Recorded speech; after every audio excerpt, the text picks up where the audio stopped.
Man, your setup is freaking fantastic. I'm just realizing the amount of lights on me. This is like your third time here, right? Yeah, but I've never seen them on like that. I don't think. I don't know. You're getting the full experience right now, bro. Yeah. The fog machine. Hey, I really do want to get one of those misters. They shoot out like eucalyptus oil, and so that way when I'm giving like hot towel shaves, it opens up the pores, and it's overall experience. So I'm a barber, dog. Come on. That's salon level. That's you need. What's a man version of a salon, but expensive? This place. I don't know. This place. Give it a name. Monty's Barber Service. Go ahead and book me on booksy.com. You should. Oh man, no, this is wild. This whole thing is cool. Thanks, man. Thanks. You've been doing it for how long? I've been cutting hair for about 7 years as a hobby, and then professionally I've been doing it for about a year and some change now. A year and some change. Yeah. But this whole podcast thing, 6 months or so? No, we hit a year, man. We hit a year. Oh shoot! Yeah. I've caught a few episodes. You're like on 30? Are you on 30 something? I think I'm at 50. Oh, 50 if it's every week. 50 something. We hit a year for sure. Oh wow. Yeah, man. It's been a process, dude. Like I was telling you before the podcast, like from every step from the beginning or the inception until now, it's been like a learning process. Yeah. Which is cool, you know, because I don't know about you, but I first found podcasts maybe about like 5-6 years ago. And I found it on YouTube. I was just scrolling and I seen this comedian. I didn't even know he was like a stand-up comedian at the time. I had seen him in a movie before. Okay. And then he started this podcast called The Church of What's Happening Now. Oh man, I love that guy. Joey Diaz? Joey Diaz. Oh man, dude. His wake up motherfuckers. His motivation is unparalleled, dog. Yes. That's him, you know? That's genuinely like him. So, I got started with that. I didn't even know anything about Apple Podcasts. Like, I was literally opening up the YouTube app and... Oh, back in the day when you could close it while it was on? Yeah. When it was running? They wouldn't charge you for it? Yep. Good times. So I had that, and then ever since then, I found a couple other ones. And then now it seems like everybody has one, including me, so here we go. Yours stands out, man. It's different. I feel like it is. I just like talking to people, man. I think everybody's interesting. Everybody has some one thing at least that you could talk about. Some one thing. Oh, definitely. You know what I mean? I mean, especially if it's inviting and it's just fun. I feel like any conversation is good. We can talk about finances, like what we talk about, or life, or what you did last week, and someone will find something to, connect the two dots and go, oh, I like this. This is cool. Have you ever heard like an old head kind of talk smack about like podcasts? Or, like these young kids, all they do is talk about. Like, bro, what do you mean? You didn't talk about anything growing up? Like, you wouldn't want to pass at least some gem of advice that you've learned in your experience to anybody who's listening at this point? Like, I'm trying to think. No one in my life, but I know that the old radio podcasts, or whatever you called them back in the day, just radio, they didn't like podcasts starting up. But no one in my immediate family has ever said anything against them, or friends. Everybody loves them, man. I think they're perfect. I like them. I don't like where it's going right now. Is like it's like Instagram for businesses. Like people just have them because you're supposed to have them, and it's kind of like saturating the market. So there's literally millions of podcasts, but it's like, which ones are good? Because there's a lot of copycats, and I think everybody borrows from everybody. But what I mean by that is like, there's a lot of people like, oh, these guys are, they have a set, they have an intro, outro, they have, but there's no substance to what they're talking about. I get you. Know what I mean? They're just going through the play. They're not really. They didn't think of anything new. There wasn't much process into. This guy has a podcast.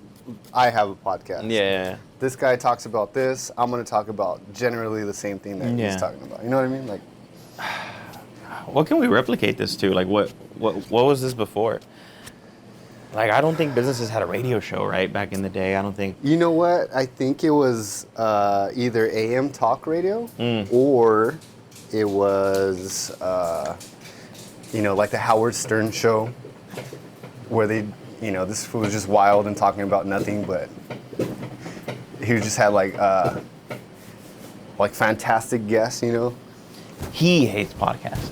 I don't know if you've seen his videos. Yeah, dude, because he hates them. His bread and butter was Sirius destroyed. XM. He was the man, dude. On that note, I bought a new car and it came with Sirius XM, and it was cool the one day because I couldn't use my Apple CarPlay. But I haven't touched it since, and I get a call from them religiously, almost every day, Monday through Friday, at 1:32 p.m. And I can even show you the log. I never answer. It says Sirius XM. They're always just trying to get me to buy their subscription, whatever. But I tell them every time, I'm like, yeah, I have Apple CarPlay. I have this thing. I don't know if you guys heard of it. It's called a cell phone. Yeah. I don't have to sit in my car and listen to something. It's a real person behind the phone, and then I'm just like, Mike, I'm so sorry. It's gonna be a no from me, fam. Like, can you talk about? Can you talk about? That was a good one. Poor guy. Can you? So let's back it up a little bit. Can you give me a little bit about yourself? Oh, sure. Who is the person that's sitting in the chair right now? Who am I talking to? Definitely. My name is Alan. Alan? Okay. Alan Gallo. And I was born in Mexico.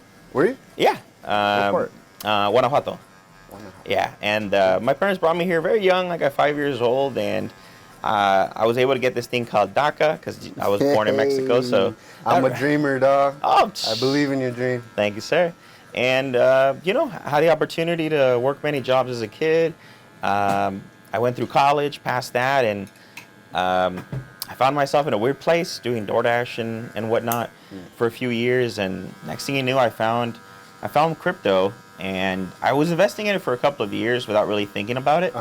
And boom, the COVID times came, and the Bitcoin went up, and I was like, oh my gosh, this is crazy. So I started doing more research, getting deeper and deeper into it. Eventually, I said, you know what, I'm going to throw my hat in the ring, and I applied for this position at a up-and-coming company called JSBit, and it gave me the opportunity, man, to be in front of the stage, to sell, to promote, to market, and now I'm the regional sales manager of a Bitcoin mining company, and I get to speak on stage, I get to do their marketing, I get to do their sales or development of their business, and that's pretty much the work side of me, man. And everything that's not work, I just, enjoy life as much as I can.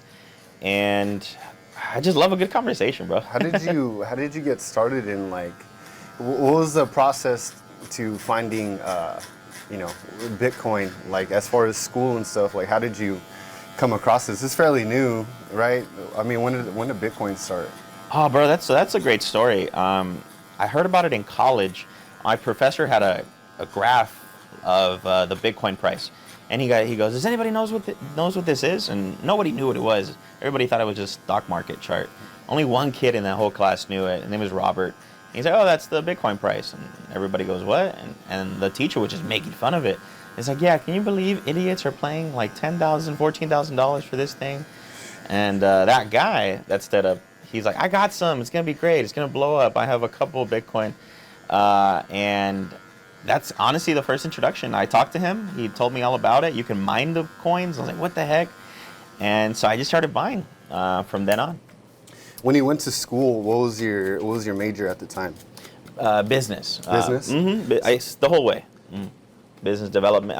Business management and human resources, but switched it to marketing. Yeah. Sorry. No, you're good. I get all this hair off, man. It's been a while.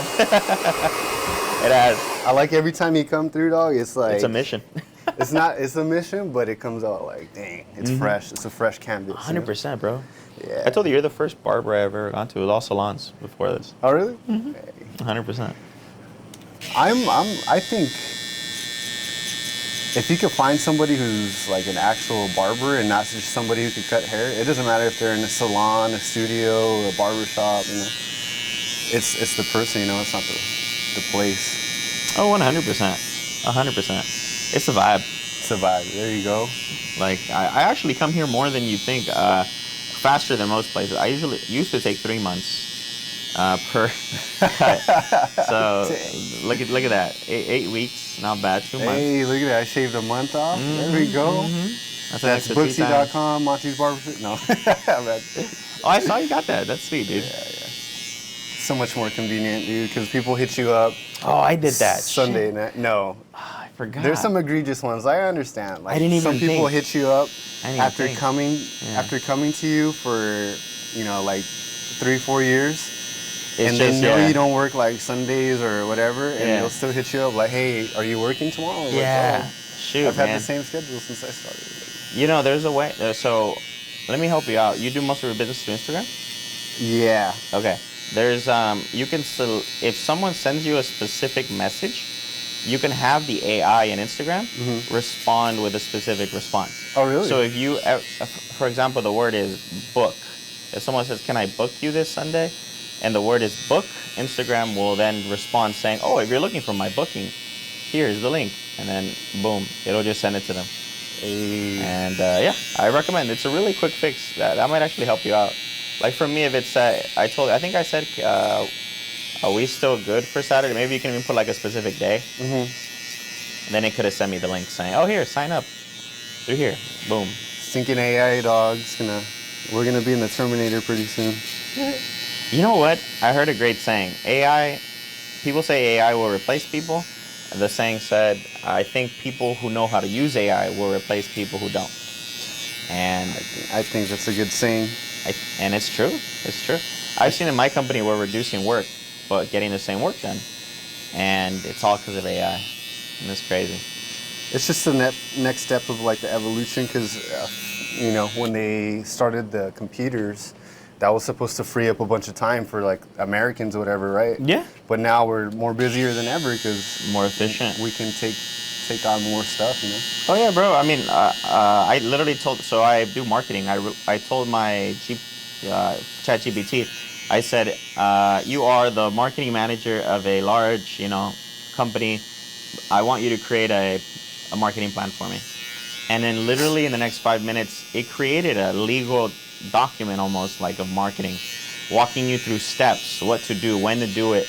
It gave me 14 steps of how to have a perfect marketing plan. Really? And then of course I made my changes, added some pictures, added some actual work behind it. Some personal touch? Yeah, turned it in a week. And next thing I knew, I was the marketing guy for the company. What? My bosses were like, dude, like we've had people doing marketing for a year and they haven't given us even a schedule. You're just, you did everything. And I was like, I gotta be honest with you. I had some help. So I'm honest. I tell them like, oh, shout out to ChatGPT. And they laugh because all they care about is results, right? Yeah. Like if the marketing plan doesn't work, well, shoot, maybe it was because he didn't put any substance because he just used ChatGPT, right? Or maybe it does because he did do ChatGPT. So, I don't know. I guess it's all a waiting game, see what happens.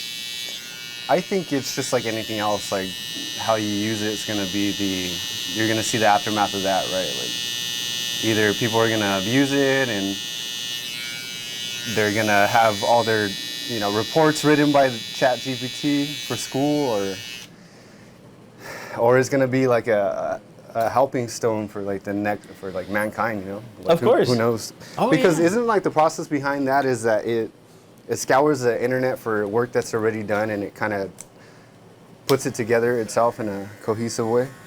Yes, you pretty much nailed it. Some of the programs have older data, I think 2022 and before, or 2021. Some of them you can connect them to the internet. You can connect them to Google itself.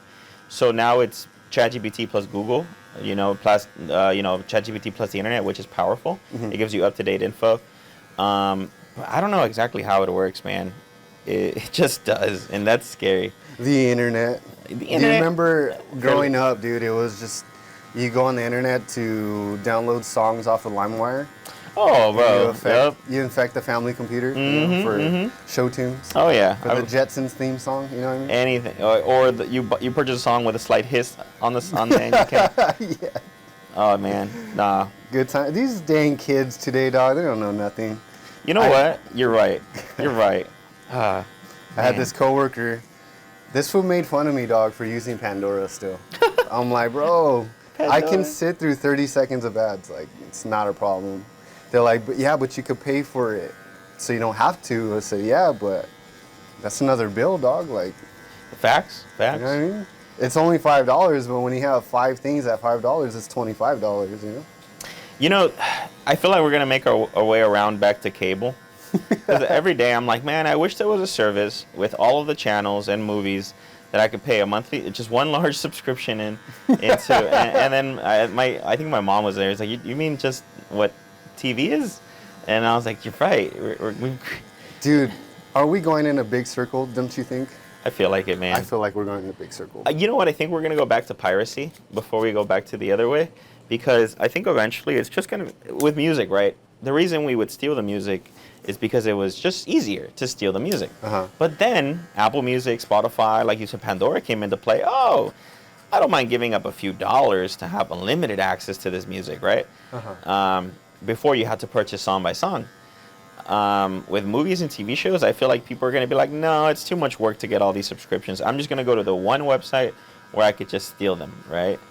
And I think that's what people are going to do next. Whoever came up with the idea or compromise, because that was a big issue back in the day, is, you know, rightfully so, these artists were like suing people because they were having their, you know, their content just ripped off of LimeWire, right? So it's like, we got to get compensated. Like, yeah, it's cool that you get free music, but, you know, we're also got to get paid off of this. I think Metallica started that, no? Yeah, Lars Ulrich. He started that whole thing. That was such like a...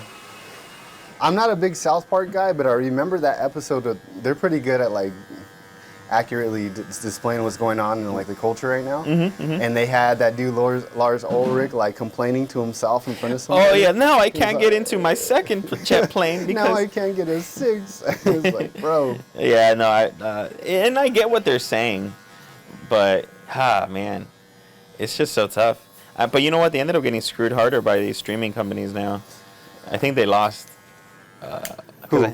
The musicians now they can legally license to the streaming companies, Apple Music. I think Spotify. It just adapts, bro, because I think what that really showed is I don't know if you ever heard like the term 360 contract. I've heard it, but I'm not sure what it is. Okay, so I'm gonna butcher it, but a 360 contract, from what I understand, is like a contract that, you know, most major labels give their artists. But, you know, when you're an artist, you don't really look into, you might not have a legal team to look into like the thing, right? So because you're just starting off, you just want the big break. So most things, especially, I think it highlights it really well in that Wu-Tang saga on Hulu. They show, it's kind of like a loose biopic of like what happened, how they came to be Wu-Tang Clan. Yeah. And the dude was saying that in those types of contracts, the labels make you pay for everything, the artist. Oh, wow. So if you're doing like a tour, like you're paying for that tour, it's coming out of your budget. So let's say they gave you as an artist like $500,000 to sign or whatever, and to make, you know, let's say a 3-year or three album deal. Off of those 3 albums, bro, they're gonna make you pay for the press. They're gonna make you pay for the album pressings at that time. They're gonna make you pay for the tour. So after tour, you do like however many shows on your run. Yeah. You probably have like a portion of what you started with. Yeah. You know? And it's called a 360 deal because like they're giving it to you, you're giving it to them, and back to the label. So it's going in a big circle. Dang. That's crazy. That seems so messed up, man.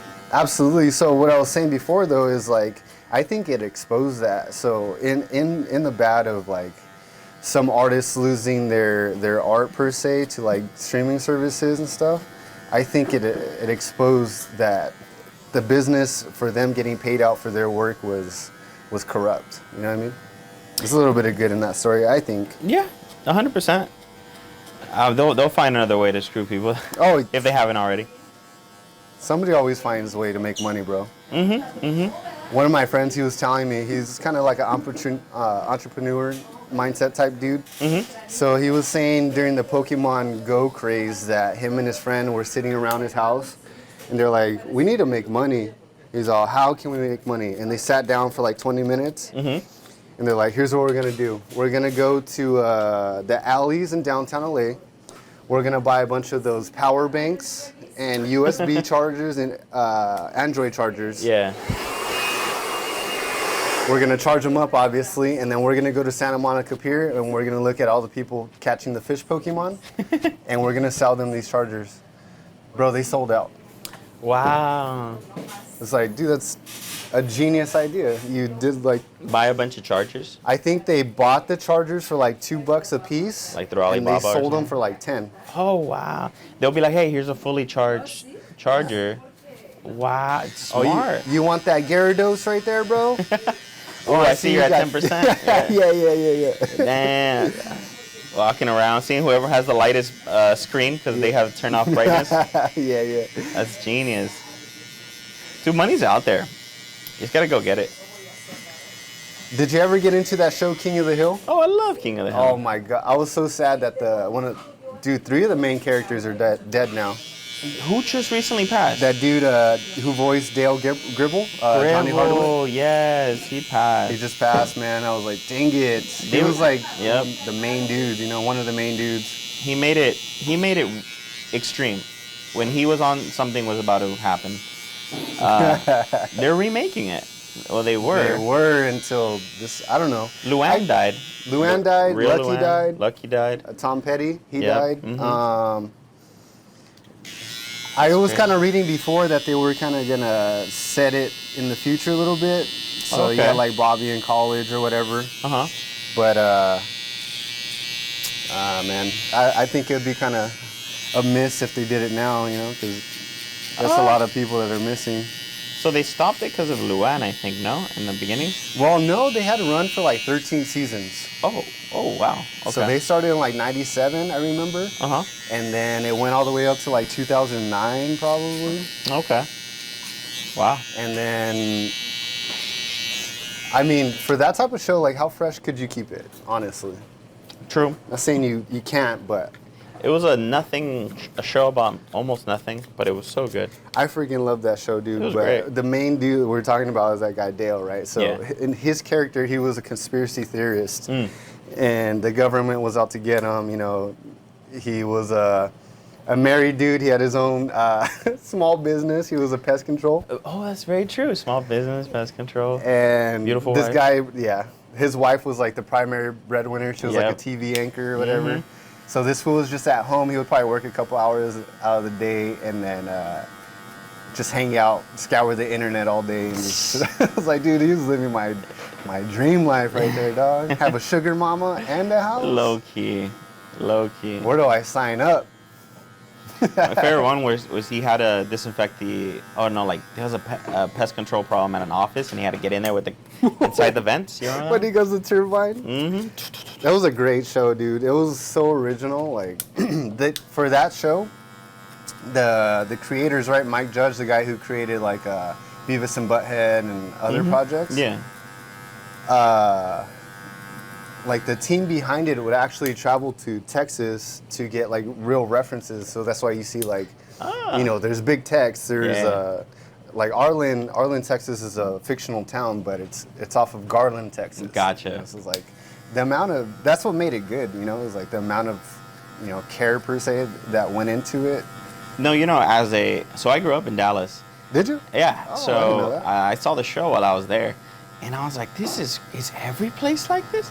Because if I'm seeing it on the show and I'm seeing it outside in real life, I thought every place was Texas. It wasn't. What was hilarious? When I got here to my first ever campus in California, I didn't know y'all had schools where you walked outside and the outside was outside. Does that make sense? Because in Texas, it was one large building. And when you walked out of a classroom, there were halls and lockers. And, you had to step out the building to step outside.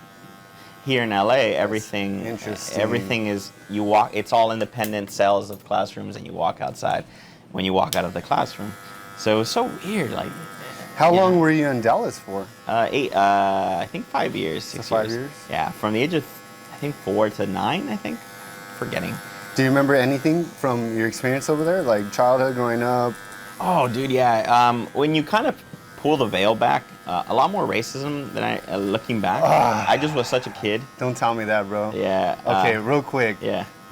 I've been trying to get my wife to move to Texas forever. Yeah. And she's like super worried about like racism. For whatever reason, I'm like, I know it's Texas, but we live in California and there's also racists here. Oh, yeah, yeah. So I'm like, what is your logic behind not wanting to go? Anyway, go ahead, bro. I'm sorry. No, you're good. Just had to say that. When I say, so for example, like it was like comments. I remember I was I forgot the grade, super young. Mm-hmm. I think it was first or second grade. And I was speaking Spanish with my buddy. Mm-hmm. That's where you messed up. And yeah, and then a teacher comes up to me. She goes, we're not bilingual here. You speak American, like that, like you speak American. And I was like, American? And you know what I heard? We're not flamingos here. You speak. So I was just a kid. I was just like, all right, miss, you're crazy. 13 years old. Yeah, I was like, we're not flamingos. It wasn't until later I put two and two together, but it was little comments like that, or you know. Did you ever have like an instance where somebody just straight out said something speak diabolical English, to you? or like, this is America? You hear a lot of that. When I was growing up, it was usually like, it's they say it so nicely. They talk down to you so nice. Or like, bless your heart. Bless your heart. I was gonna say that. Like, he's simple. He's simple. Bless his heart. Like, he has heart. Yeah, he has heart. It's these little like jabs, and it's like, He's pretty smart for a colored guy. But I've been to Texas. Damn. I've been to Texas like 10, 15 times now, through trips, and I've gone back, and it's all the same. It's just you notice it a little bit more out there. So I had this conversation with my wife because, like I said, I've been wanting to move there right before everybody. Like 10 years ago, I wanted to move there. Before it was cool. Okay. And, you know, we have like a support system. We have a community here. We have like our parents and stuff. We have roots here, you know what I mean? So we can't just get up and go. Yeah. But my whole thing is like, dude, we live in California where you can't have anything for less than $1 million, like anything worth having. Yeah. Like a house. And it's not even like a huge house. You know what I mean? So I was like, dude, let's go somewhere southern. Let's see something different besides the 4 square miles of Pico Rivera.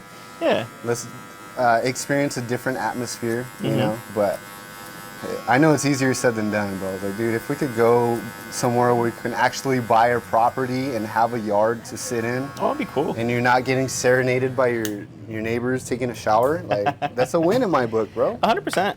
I tell people try it. I tell people just go for it. It can't hurt. Yeah. But you gotta keep in mind, bro, like there's a reason it's so cheap. Yeah, because it's so awesome. I think minimum wage in Texas is $8.50 an hour. Yeah, probably. Something like that. I know they got a definite lower cost of living over there. The gas is cheaper. They do have to go to the DMV every year to register their cars. It's not like California. Yeah, no state tax, but there is pretty big property tax. Really? Yeah, and what else? Yeah, I mean, everybody makes less, so you gotta make less yourself because you gotta charge less. There's certain areas that have LA prices, which is really weird. Usually the cities. I've been to Dallas, Houston, and Austin. I guess the best place to have a family, in my eyes, I think it's Dallas. Yeah, for sure. The metro, the DFW and all that. DFW area, Dallas-Fort Worth area. Yeah, go to Texas, man. I'm down, bro. You don't have to tell me. You have to tell my lady, bro. Tell her to get it together. No, my lady, she's married to the idea of LA. Like, you know, why would I leave? The beach is down south, the city's right here, the mountain's right there. But I'm like, when do we go? Exactly, right? I'm not a beach guy. I don't like sand, so it's, you know, every time you go, you can try your hardest. You're going to get sand in all the crevasses, bro. It's like, nah, I'm good. We went to Balboa Beach a couple weeks ago. Oh, okay. Really beautiful, dude. I was looking on Zillow because that's how my brain works. When I was over there, each house, bro, was like at least $3 million. Oh, wow. At least. Wow. And during the daytime, like to get there, we went late and it was like a busy weekend, whatever. Mm-hmm. But it took 45 minutes to go, because it's like a one-way in, one-way out type of deal. Oh, okay. So it took 45 minutes to driving around in traffic to find a parking spot. It's all residential, bro. They're all like single lane side streets. Wow. It took another 20 minutes to actually find a parking, and then I dropped my wife off close to where we were going, like with her friends and stuff. Oh, okay. And then I parked the car and I was gonna walk into the beach. So I parked the car and I did the GPS to where they were. Bro, tell me why I was a whole mile away from where they were. Oh my gosh. So not only that, like I'm walking to the beach to meet up with my family. I'm looking at all these beautiful houses, but they're all like sandwich containers on top of each other, bro. It's just like wow. Storage containers on top of each other. Yeah. And I'm like, who would pay $3 million for this? It's by the beach. So anyways, we had an awesome time at the beach. Shout out to Durant's dad for setting it up. But I was walking back the mile, getting my exercise to go get the car for the family. Yeah. And I got it, bro. I seen why people paid like these extraordinary amounts of money for this. Okay. Like, you had the beach right there, you had the ocean, and most of the decks were like facing the ocean. So you had people at parties, just talking, watching TV. I was like, and they have parking probably too, so. Oh yeah, they have their house and stuff. I was like, I get it. Yeah. I don't want it, but I get it. Yeah. Man, $3 million, huh? At least. Jeez. Yeah. I don't know, man. I mean, I guess if I had $3 million, I get that. If there's one place to put money, I guess it'd be a house, right? Yeah. I don't know. Like, what do you think about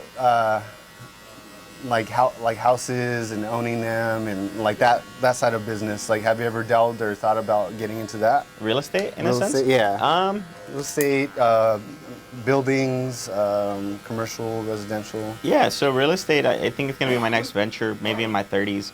Right now, it's just capital building. Well, you can play a pretty good game with that one. Really?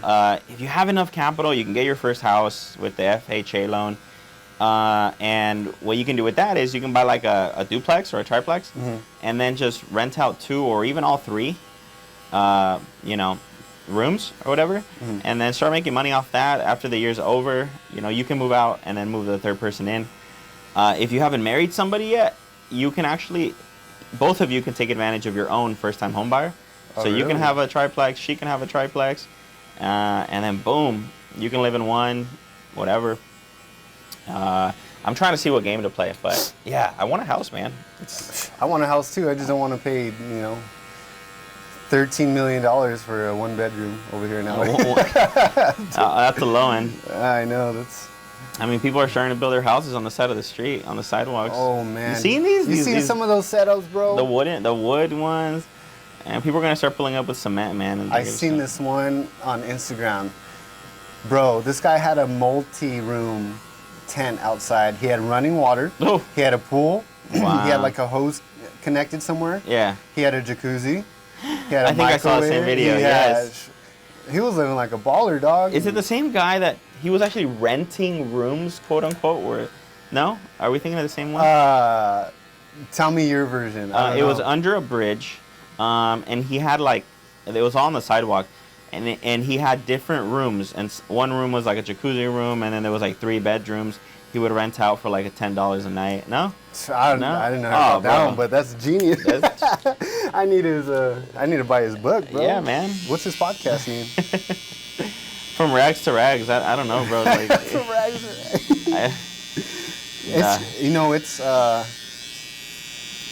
If you're looking at it like purely objectively, looking for something good to say about I don't think that lifestyle is good. But you got to give them props for finding a way to make a business out of that.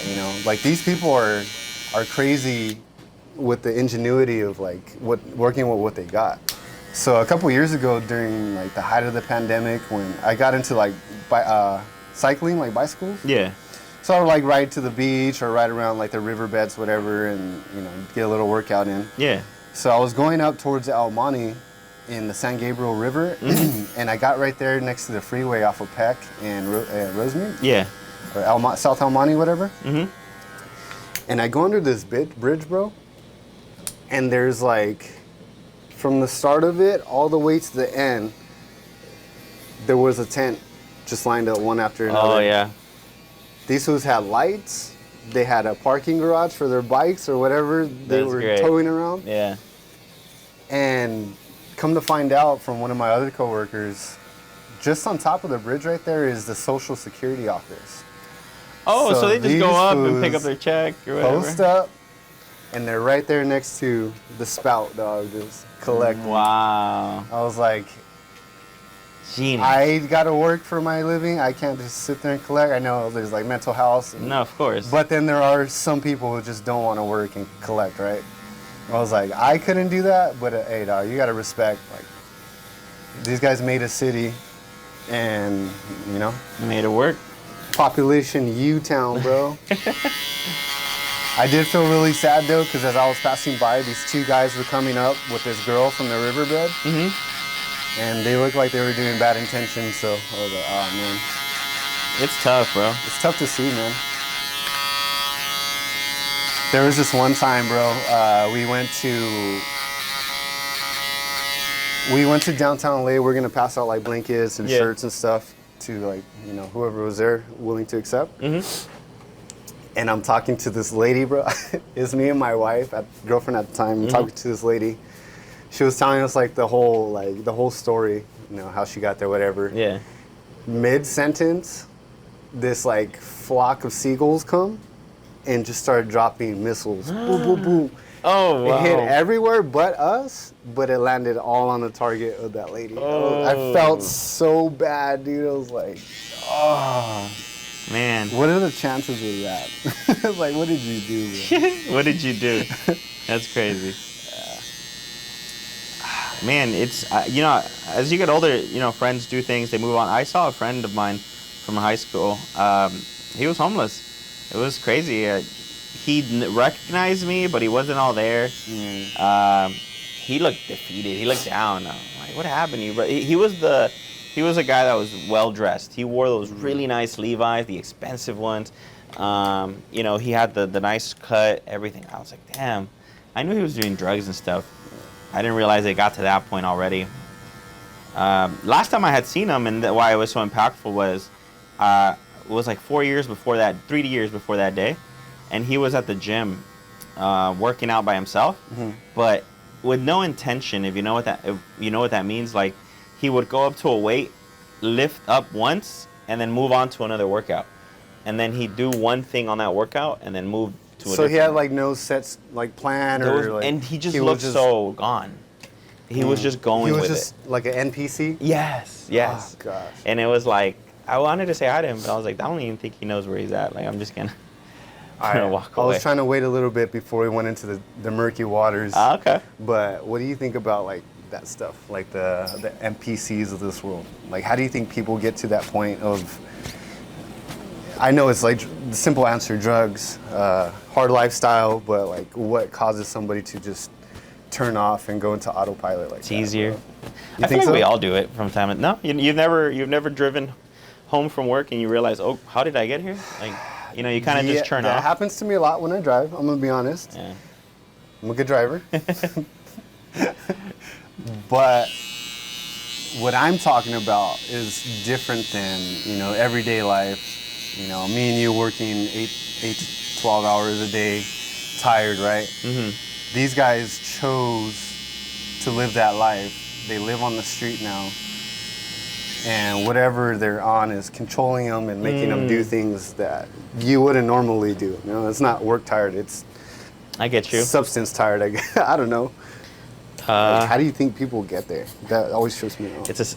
I feel like no one plans it, and I don't think they realize it until it's to the point where you can see your bony hands, you know, your scratched face, you know, and then they go, well, I'm already in it, right? I think a lot of it's acceptance, man. You think so? Yeah. I mean, I've accepted things that I shouldn't have just because it was comfortable. You know, when I said DoorDash, for example, that shouldn't be me, but I stopped it and I was able to do something else. Some people just continue falling, right? And falling, they accept a job they shouldn't because they didn't think they could get higher. They start doing drugs because it's the easiest way. you know. It's funny that you say that, and I don't mean to throw shade or big time anybody, but my first job was at Target right here, and this was 15 years ago. Back then, the minimum wage was like $7, and I left there after 3 years making $8.68, I believe. Okay. I still remember, bro. That's how much it affected me. $8.60. I could do even better, but go ahead.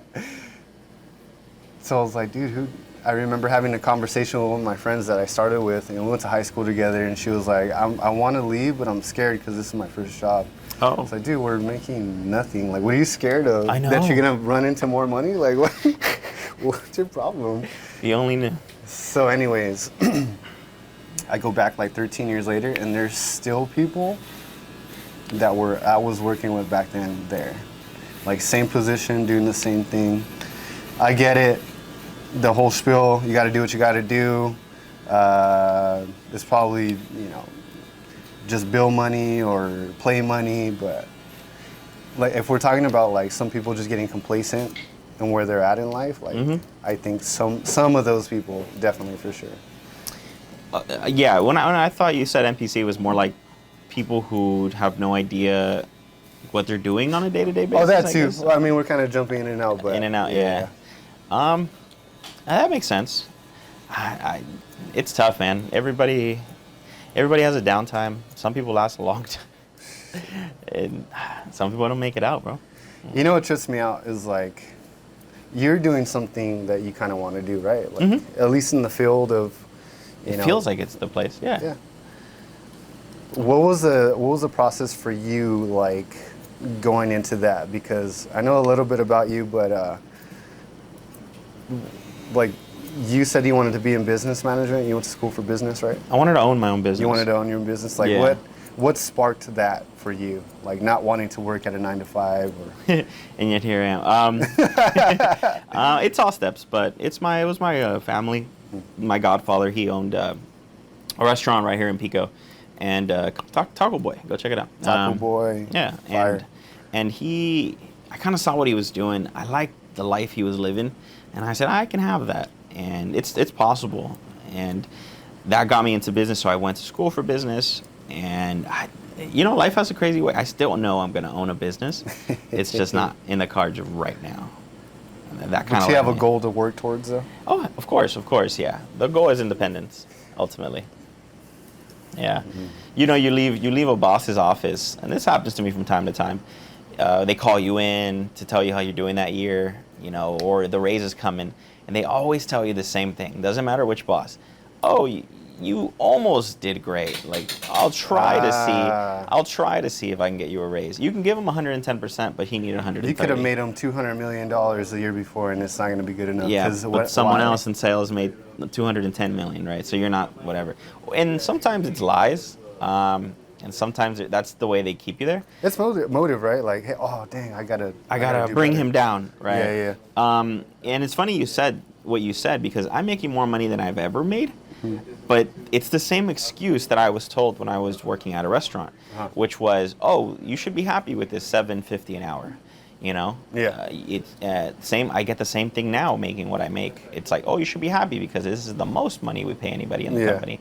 And it's like, but it still doesn't feel like enough. Or like I'm putting in the effort that I should at my business. Why, Yeah. But then you got to realize, man, that it's all part of the plan. This job that I currently have, this career, I've done everything from marketing to sales to business development to the growth within and outside, creating templates, everything. If I were to leave tomorrow from this job, I would have gotten 10 years worth of experience that I would have anywhere else. So sometimes some jobs are better served not for like the financial gain, but like the experience gain or things that you learned within that company or 100%. I'm in the perfect position in my company where I'm still friends with my colleagues, but they know I'm in a higher position than them. So whenever they we're still friends, but don't get it twisted. Don't get it twisted. And they always tell me like, oh, I'm tired. I'm not making enough. I want to leave. I want to quit.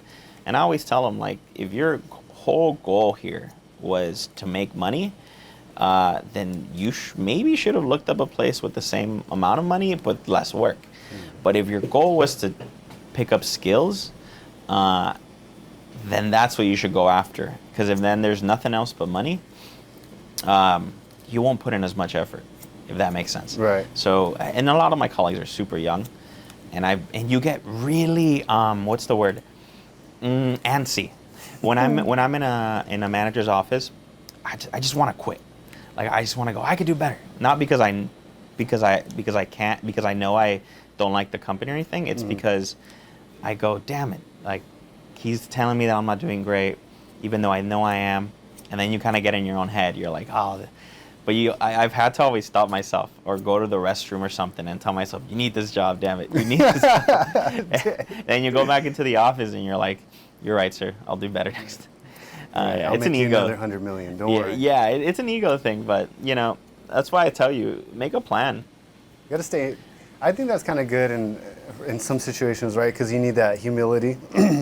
So when you do open like your own business or like you said, right now you know that you would be fine if you went and did your own venture by yourself. Yeah. But you're getting some things that are intangible, like business sense, learning the actual business in itself besides like textbook, what it is. And I mean, shoot, this company is letting me create content, post it online. They're trusting me with their marketing. They're trusting me with, they paid for a teacher to teach me how to speak. Avoid the likes, the ums, the pauses. How do you do that? I cannot stop doing that. Just go with it. Just go with it. When it's stuff like this, when it's just rambling, it's a little bit harder. But if you have a speech already kind of in your mind, Got you. let a pause happen. If you let a pause happen, it gives you time to think, and it avoids the like and ums. Does that make sense? Okay. Look at you, dog. I'm getting lessons off of you. Yeah, which this company paid for. Now that's what I'm telling you. I would have never dropped that kind of money on a coach to teach me how to speak. I thought I knew how to speak. Turns out I didn't. So that's why I tell people, man, if you're going for a position, a place, a career, make sure you get more than just money, because you could spend the money, but you'll have that skill forever. Can you break down a little bit of like what you do as far as like the crypto industry? Sure. So the company I work for is called JSBit. We sell Bitcoin miners. For Bitcoin miners? Miners, yeah. Okay. What's that? Great question. I was kidding. Funny you asked Funny that. you asked. Well, let me get to the spiel. Pull out your keynote cards. Boom, boom, boom. I'm going to keep it simple. Basically, please. the way you get Bitcoin is you solve a mathematical equation that's very hard. And if you get the answer, you get rewarded in Bitcoin. Really? The only way to get this answer is through computers. So they've created special computers called ASICs that allow you to quote unquote mine the Bitcoin. That just means that your machine is solving complicated mathematical algorithms, and then once it solves it, you get a reward. I got you. So it's just an autopilot to collect the. Okay. And then you can, once you have enough, you can create what's known as a mining farm. So think of a data center where there's a bunch of servers, racks, and computers. And what happens is you just have a a hardware workforce that's running 24/7 every single day, making you money. Hey. And so that's the basics of kind of what I do, and I sell those machines. Oh, okay. I see. Our company owns a bunch of them, and we sell them to miners. That's what they're called. Bitcoin miners. It's yeah. I think we're gonna need to change up that name a little bit, brother. But I get you. Yeah. When I tell people I sell miners, I always have to say I sell Bitcoin miners. You have to stop their phone from dialing 911. We got one of them Trust me. perverts here. Yep. No, I get it. And so ultimately, the goal of these machines is to secure the network, because when you spend a Bitcoin, it has to go through a network. And the network has to make sure that you really have that coin, and that the person you're sending it to can receive that coin. If it can do that and then record that transaction, it's like a bank statement. Credits and debits, money in, money out. That's all that the machines are doing. They're getting rewarded for securing the network, and in turn, the network is paying them in Bitcoin. Oh. And a miner can make 6 Bitcoin per every 10 minutes, but That's why people have hundreds of machines, thousands, because the chances of your machine getting the reward is very minimal. Really? Okay, so everybody's competing. It's not just like everybody. There's a field right there. Yeah. So if you're a guy with 1,000 machines, ooh, you're good. You're gonna be doing really well. If you're a guy with 5 machines, your best bet is to connect to what's known as a mining pool, and that pool shares the rewards evenly between everybody in the pool. So even if you're a small guy, you can still have a chance in the game. In your opinion, why should somebody invest in crypto? In the same way you'd invest in real estate, in the same way you'd invest in stocks or bonds or a business, it's a potential for growth in a new area that's useful to many. So the way I tell people is, I was born in Mexico, so the way I used to send money to Mexico was through a money order. Yeah. What would happen? I would go into the money order place. They charged me $5, $9 to send $100, and then they charge the person at the other end sometimes too to get the money. And for what? To send some money across the pond, and they charge me all this amount. So with Bitcoin, I can send you money anywhere in the world at any time. There is no weekends off. There is no hours. I just get on my phone, I connect your address to my wallet, and I send you money. And you get it in 15 minutes. And there isn't one country that owns this money, so they can't print more and they can't print less. So inflation is it almost to zero, or is it, how does that work? So inflation, since there's 21 million coins, there can always be less, but there can't be more. So if people lose their wallet, those coins are gone. Supply goes up. Supply goes down, demand goes up. And with your regular dollar, they're printing money every single day. Yeah. They gave you 1,400 during the pandemic, but they printed 8 trillion or something, right? Or 4 trillion. So imagine that. So with Bitcoin, there is no one entity. So if you're ever scared of the dollar falling, it's just another place to put your money. That's what I see it. It's digital gold, and it won't, and no one can do anything to it. How do you know which one to pick? Because there's like Shiba Inu, there's those are called altcoins. Huh? Yeah, those are called altcoins. Altcoins. Anything that's not Bitcoin is an altcoin. Okay. Those are alternative coins. Okay. So it's Bitcoin's the original. BTC is the OG. Okay, yeah. And then we have all these altcoins. Doge is Ethereum, Shib, Polygon. These are all, but those have their own things, and that's a whole story on its own. We're gonna need to do a part 2. That's 6 parts, but there's layers, and it gets crazy. But Bitcoin, if that's the one you want to start with, do it. I tell people $50 a week, like just invest $50. You don't have to buy these machines. You can if you have the money, but $50 a week. I used to put in like $150 a week, $200 a week. I still do it, and I don't think about it. Just like I don't think about my stocks. I just buy $50 of stock a week. VTI. I don't buy specific stocks. I just buy so stuff like that. Yeah, that's why I love Bitcoin, because no one owns it. So if you ever want to send money to somebody, easy. And you said it takes like what, 10 minutes to set up a digital wallet? It takes 10 minutes to mine and get a reward every 10 minutes, but it could take like 10-15 minutes to get your money your way. No, I mean as far as like setting up like a digital wallet. Oh, it's an easy process, right? It's very easy. It's very easy. Think of a literal digital wallet on your phone, and you just double click, and then boom, there's your QR code. That scares me, because like I have my phone with me at all times, but like let's say somebody like my wife, dude, it just leaves it everywhere. You're like, dude, what if you have... Did you hear about that guy that he threw away? He had a hard drive with like 60 billion or something. I don't know how much. It was in the billions for sure. A couple hundred coins, which are now each coin is 30K or something. I did. Poor guy. He's still looking for it to this day. So he sent, just the backstory.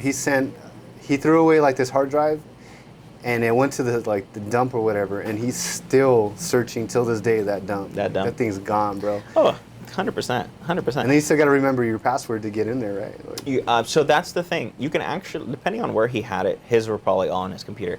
But you can actually keep your coins on the internet online, and you just have to remember a 12-word phrase.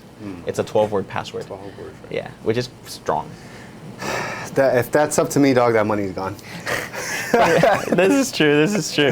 Thanks for coming on, my brother. Thank you. I appreciate your time, and we got to do this again, brother. Yeah, of course. Thank you. Okay.